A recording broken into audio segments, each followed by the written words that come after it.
আমার কি আর সারা রাত ঘুম আসে? আমি সারা রাত ধরে এই চেয়ারে বসে শুধুমাত্র রুমে লাইটটা নিভিয়েছিলাম আর কফি খেয়ে খেয়ে কাটিয়েছি। আমি কি করব কিছুই তো বুঝতে পারছি না। হ্যাঁ, আমি তো পাগল হয়ে যাব। আমার কথা শোনো, ওই লোকগুলো এখানেও যে কোনো সময় আসতে পারে এবং আমাকে মেরে ফেলবে। আমি এটা কল্পনাও করিনি, বুঝেছো? আমি কখনো এর জন্য ল স্কুলে যাইনি। ওকে, আল্লাহর হস্তে বলো আমরা এখন কি করব?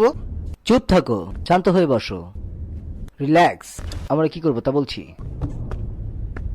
আমাদের কোকেনগুলো কে নিয়েছে তা খুঁজে বের করব, তারপর ওদেরকে খুন করব। হ্যাঁ, বুদ্ধিটা ভালো। এটা একটা দারুণ আইডিয়া। দাঁড়াও দাঁড়াও দাঁড়াও দাঁড়াও, ও এখানে একজন রিটায়ার্ড কর্নেল আছে, তার নাম কর্নেল হুয়ান গার্সিয়া কোর্টেজ। ওই কর্নেল এই ডিলটার জন্য ভার্সিটির বাইরে জায়গা নির্ধারণ করেছিল। তার অনেক লম্বা হাত আছে, বুঝেছো?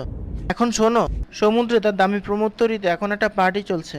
সেখানে ভার্সিটির সবচেয়ে বড় ডনরা উপস্থিত থাকবে। আমিও দাওয়াত পেয়েছি, কিন্তু আমার যাওয়া হবে না, কারণ কোনোভাবেই যদি আমি বাইরে যাই এখন ঘরের দরজাতে আমার মাথা উড়িয়ে দিবে। আমি বলছি চুপ করো, আমি নিজেই যাব।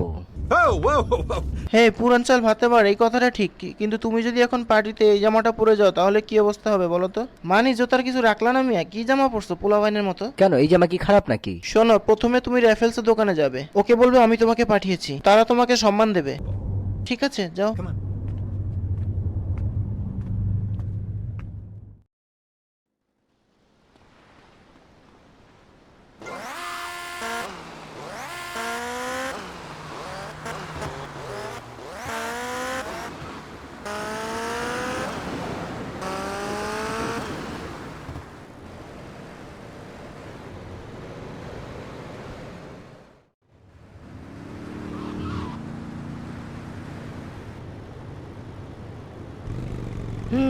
হুন্ডাটা সুন্দর তো।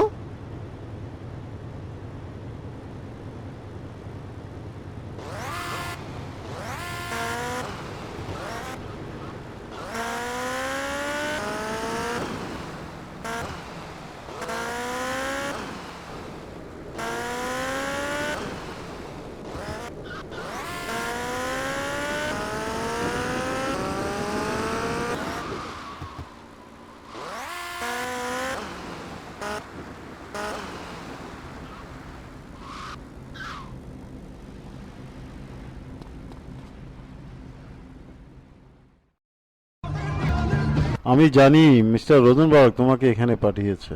আশা করি ইদানিং যে সমস্যা হলো তার জন্য তার শারীরিক এবং মানসিক কোনো সমস্যা হবে না, মিস্টার। ভার্সিটি? না না, ওতে ওর কোনো সমস্যা হয়নি, ও এটা ম্যানেজ করে নিয়েছে। দারুণ দারুণ, তোমার কি ব্যাপার? আমি আমার হারানো অতীত ফিরে পেতে চাই। এটা তোমার জীবনে একটা দুর্ঘটনা, তার জন্য আমি দুঃখ প্রকাশ করছি। তবে আমি আমার নিজস্ব পরিচিতির মধ্যে চেষ্টা চালিয়েছি। এটা একটা কঠিন সমস্যা, তো এই জন্য সময় লাগবে।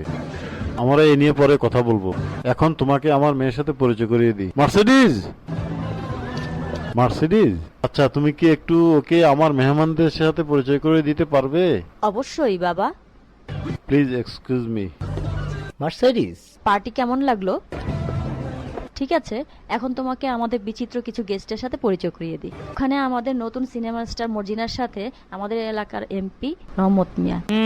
আমি যখন ইলেকশনে জিতছিলাম ওই সময় সবচেয়ে বড় ভূমিকা রাখছিল আমার বউ, কিন্তু এখন আর বউরে ভালো লাগে না, এখন নতুন পক্ষী। এবং ওখানে ভাইস সিটির সবচেয়ে বড় গাড়ি ব্যবসায়ী কালাচান সবসময় হাসি খুশি থাকে। এখানে আনার সময় এক ল্যাংড়ারে গাড়ি চাপা দিয়ে এলাম হা হা। যা হোক, আমি এখন একটা খুব ভালো জমির সন্ধান পেয়েছি। এবং পুল সাইডে বসা আছে লাফিস ব্যান্ডের তারকা গাঞ্জা আলী। সত্যি একবার গেছিলাম গান গাইবার লাই, গাঞ্জা খাইতুন যায় এমন মুসিবত হচ্ছে। মসুদের তুন মোল্লা গল সিবালে যে দুয়ানি দিছে রে। বদমাইশ। এবং ওখানে যে কথা বলছে সে কে জানো? বাবা ডানহাত গঞ্জালেস। এবং ওই দুজনের মধ্যে একজন হচ্ছে পাস্তা রিচার্ড এবং আরেকজন বিখ্যাত চিত্র পরিচালক মদন আলী। আরে ওই নতুন নায়িকা মর্জিনা, বুঝলা? পুরাতন সব নায়িকাদের হারাই দিব। আরে বৃষ্টিতে ভিজে যে শর্ট লাই, বুঝছো? আরে ঝাঁকানাকা ঝাঁকানাকা ঝাঁকানা। এ কর্নেল মিয়া, পার্টিটা যে খুব ধুমধাম হরিয়ার তো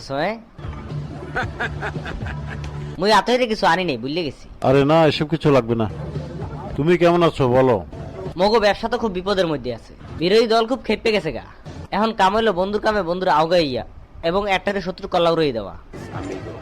ওই লোকটা কে? রিকার্ডো ডিয়াজ, প্রচন্ড ধনী মানুষ। ও, আমি আমার বন্ধুকে নিয়ে একটু বাইরে যাচ্ছি, আরেক সঙ্গে কথা হবে। রিকার্ডো, চলো এখান থেকে যাই, আমাকে পোল পজিশন ক্লাবে নিয়ে যাও।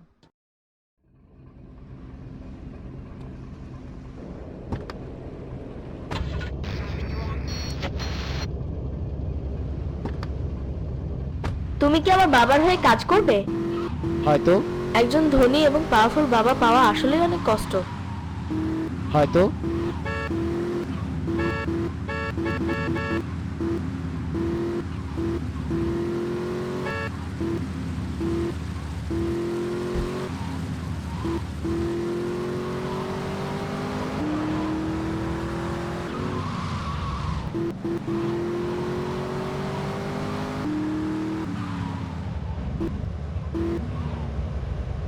আবার দেখা হবে হ্যান্ডসাম। আমি জানি তোমার সাথে দেখা হবে।